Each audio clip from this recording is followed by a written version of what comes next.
Privatization is when the government sells a business, industry, or service to private individuals or companies.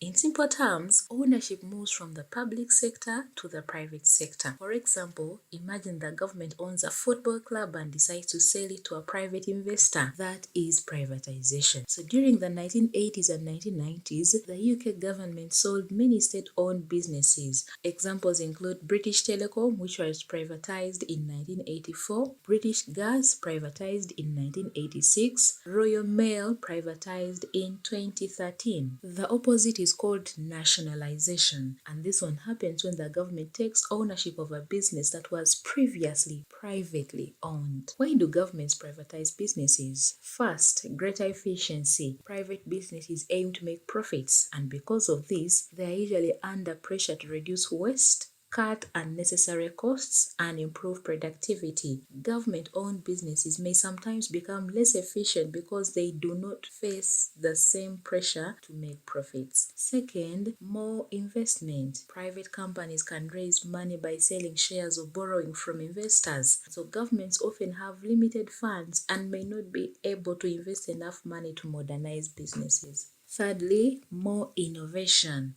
Competition encourages businesses to improve products and services. For example, competition between private telecommunications companies has helped improve mobile phones, internet services, and broadband speeds. It also raises money for the government.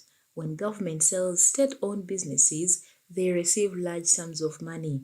This money can be used to reduce government debt or fund services such as education, healthcare, and infrastructure. However, the arguments against privatization include natural monopolies. Some industries work best as a single network. Examples include water supply systems, electricity transmission networks, and rail infrastructure. If these industries are privatized, competition may still be limited. Instead of a government monopoly, consumers may face a private monopoly. Second, profit may come before people. Private companies are responsible to shareholders who expect profit, and this may lead companies to increase prices, to reduce services in less profitable areas, and cut jobs to reduce costs. As a result, some consumers may receive a poorer service. Third, is they focus on short-term profits because private firms may focus on making profits quickly rather than investing for the future.